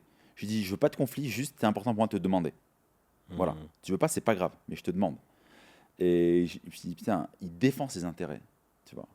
Ouais. Et donc, tu vois, et en fait, ce qu'a vécu mon frère, ce que j'ai vécu avec mon frère, ça m'a permis de négocier. Si j'avais pas vécu ça avec lui, Mhm. mais j'aurais peut-être pas fait ça en fait, tu vois. Ouais. Je me- Trop bien. Et c'est pour ça que chaque truc qui m'arrive, je me dis, en quoi c'est un cadeau? C'est quoi le cadeau caché derrière? Il y en a plein qui diraient, ah, c'est trop facile de dire ça et tout. Non, vis l'émotion, laisse-toi traverser par l'émotion, la colère, la frustration et tout. Après, regarde et regarde le cadeau. Bah, là, moi, si je prends l'exemple là, de ex-artisan, j'ai perdu pas mal d'argent. Euh, Pas loin de 15 000 balles avec un truc qui est voilà, pas fini dans le froid Ouais. et tout. Mais je me dis, putain, intérieurement, j'ai tellement grandi. Ouais, Ça m'a amené à tellement réfléchir. C'était quelqu'un que je considérais vraiment comme un ami depuis des années, qui était venu à la maison, tout ça. Et j'ai été complètement aveuglé, j'ai rien contrôlé, tout ça. Et je me suis dit, David, regarde vraiment tiens, cet adage qui dit les bons comptes font les bons amis. C'est pas parce que c'est un ami qu'il faut pas que tu checkes. Et il y a plein de marqueurs. Et en fait, la croissance, ce que j'ai appris valait les 15 000 balles. alors moi, je vais te dire un truc. Ma lecture que je fais de ça, c'est que il a en valeur haute, lui, argent, quand toi, ta relation. Ouais. Il s'en foutait de perdre ta relation, même si t'es ami depuis longtemps. Parce que ce qu'il voulait, c'était l'argent. Ouais, après, il m'a tellement culpabilisé en mode tu peux pas faire ça à un ami et tout. Et puis en fait, je me rendais compte à quel point, moi, ce que je me demandais, c'était très simple c'est montre-moi les factures. Ouais, Très c'est qu'en simple, fait, montre-moi le truc après, et parle à un copain. c'est Et un en jeu fait, un peu machiavélique et oui, toxique, voilà. tu vois. Mais s'il était vraiment en mode l'ami avant tout, il aurait dit Bah ouais. ok, pas de problème, parce que moi, l'amitié, et en fait, c'est juste comprendre son système de fonctionnement. Son système de fonctionnement, c'est l'argent, donc c'est normal qu'il te fasse ça. Donc là, par exemple, ton frangin, lui, c'était l'argent. Ouais. Il s'en foutait de se brouiller avec moi. Ah ouais. Ouais. Et toi, tu étais à l'aise avec ça. Que Ça ce t'a soit pas l'argent. fait- Ouais, toi, parce que moi, c'est toi, mon ça frère t'a- avant tout. Toi, ça t'a pas fait du mal. Non, je m'en fous. T'as pas l'impression qu'il y a un déséquilibre Mais non, du parce coup. qu'en fait, il choisit pas ses combats. Il est comme ça. Il aime ça Ah avant ouais. tout, tu vois. Je ne juge pas, en fait. T'es comme ça, t'es comme ça. Donc si tu rebosses avec lui, maintenant tu le sais. Ouais, je sais. Et je serai 2 fois plus vigilant. Et ça m'apprend pour le reste. Dire, Florent, souviens-toi, sur l'ancien chantier, il s'est passé ça. Je serai intransigeant maintenant. Tu vois. Ouais. Et tu vois, là, je fais bosser un de mes meilleurs potes qui bosse chez moi, il bricole, il paye à la journée, tu vois. Et quand il est un peu long, il me dit non, mais t'inquiète pas, je te la compte pas cette journée, tu vois. Parce que notre amitié prévaut sur ce qu'il va gagner. Hyper intéressant. Et du coup, quand tu comprends ça, tu vois, tu comprends. Moi, j'ai un pote à moi, c'est l'argent avant les potes, tu vois. Genre, tu vois, il est prêt à se brouiller pour 50 balles. Ouais, je pense à un ami comme ça qui ça me toujours me surprend cette capacité où il a des codes à lui et est capable de s'embrouiller. Puis après de revenir 3 mois après, tout va bien. Mais c'est un truc qui me Et surprend. tu vois, on pourra revenir sur le couple, tu vois. Quand tu fais tes valeurs hautes, que ta compagne ou ton compagnon fait ses valeurs hautes, et que tu as compris comment elles fonctionnaient, et que tu as compris quand elle te fait ces injonctions de valeurs dans ta vie, tu vois, il ne faut pas lui en vouloir, elle n'a pas décidé d'être comme ça, elle l'est codée comme ça. Et amicalement, c'est pareil. Je sais comment mes amis fonctionnent, je connais leurs valeurs hautes, et quelqu'un, tu lui dis, viens, on va au ski, on part ce week-end au ski, mais pour qui vivre l'expérience, c'est pas fou, c'est pas le truc qui est primordial pour lui, il viendra pas. Tu vas essayer de le convaincre de façon rationnelle. On va se faire un bon resto, c'est facile, je t'amène et tout. Mais tu essaies de le convaincre de façon rationnelle alors qu'on agit émotionnellement, tu vois. Non, c'est juste, en fait, c'est pas sa priorité et c'est pas grave. Et tu vois, moi, faire plusieurs exercices aux hommes qu'on accompagne, qui sont vraiment intéressants quand on rencontre une femme, c'est poser la question de, elle a quoi comme relation avec son père? Mhm. La question de comment elle parle de son employeur, Mhm. si elle est employée, tu vois. De qu'est-ce qu'elle pense de la France et de l'environnement, pour savoir si elle parle mal de son père, il est probable qu'elle veuille régler un truc dans la relation. Si elle parle mal de son employeur, figure d'autorité, ou si elle parle mal de son ex, elle Mhm. parlera mal de toi un jour. Mhm. Et ça s'est vérifié maintes fois, maintes fois, maintes fois. Ce serait quoi ton conseil justement à... D'ailleurs, je fais une mini intro avant de te poser la question, parce que là, tu m'as amené la question sur un tapis rouge. Dans l'exemple que je te disais, le page, le chevalier, le Ouais, prince et le roi, dans le bouquin, il disait qu'il y a des gens qui deviennent princes très jeunes. C'est-à-dire, moi, je me suis marié à 23 ans ouais. parce que j'avais envie de construire le royaume avec ma femme. D'autres, ils ont besoin d'avoir construit le royaume pour accueillir la femme. Donc, ils vont se marier beaucoup plus tard parce qu'ils veulent être en place. Euh, Qu'est-ce que tu donnerais comme conseil à un jeune qui, lui, dit, je veux me mettre en couple avec une relation durable, je veux pas juste un coup comme ça, parce que je veux monter dans l'entreprise, je veux avoir quelqu'un avec qui vivre l'aventure, me soutenir. Là, tu as donné des exemples de questions. Est-ce que tu as d'autres éléments comme ça qui permettent, dans la Ouais. relation, à bien checker Bah, en fait, je vous dirais d'abord, est-ce que cette envie, c'est une vraie envie ou c'est une envie qui est motivée par une peur? Ouais. Tu vois, genre, et est-ce que cette envie n'est pas un fantasme? C'est genre, le fantasme, c'est que tu vas expérimenter plus de bénéfices que d'inconvénients à vivre ça. Ok. Donc, va équilibrer ta perception sur, ça serait quoi les avantages pour toi de monter ton empire, ton royaume tout seul?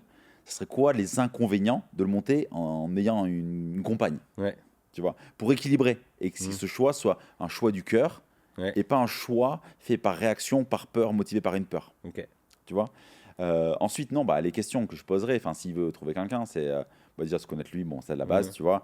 Mais c'est après voir à quel point la femme en face de lui se connaît elle-même, Mhm. tu vois. Et c'est mon père, c'est un gros connard. Mon employeur, c'est un gros con. Mon taf, ça me saoule, tu vois. Mais après, je vais l'amener sur la roue des domaines de vie. Je sais pas si tu connais. Non. Ok, tu as 8 domaines de vie. Tu as spiritualité, Ah, et santé, tu notes. tu notes de zéro Ouais, à ouais. 10, tu vois. Et en fait, il faut que. Enfin, il faut. C'est une injonction, mais l'homme se note pour savoir il est à quel niveau. Et qu'après, il fasse passer un entretien à la femme pour savoir à peu près elle est à quel niveau. Mais tu sais, des questions, en fait, ton taf, ça roule. Ah ouais, je suis hyper heureuse, ça fait 2 ans que je suis dedans et tout. Et si lui, il est bien et qu'elle est bien, il n'y aura pas de l'effet underdog, overdog. C'est-à-dire que quand l'homme, il est à 9 dans le taf, la fille, elle est à 2, elle va créer un chaos dans la relation pour rétablir ça. Donc, elle va créer du conflit. Parce qu'elle va voir que lui est mieux. Tu vois, Mhm. s'ils sont tous les deux à 2, ça va. S'ils Et sont tous dans les l'autre deux. sens aussi, ça va? Ouais, C'est-à-dire que si lui, il est à 2 et elle est à non, il va 9. créer du conflit. Ouais. Il va créer du conflit. Et ça vaut ça pour la famille, les loisirs, la finance, la carrière, la relation de couple, tu vois, et la Ok. spiritualité.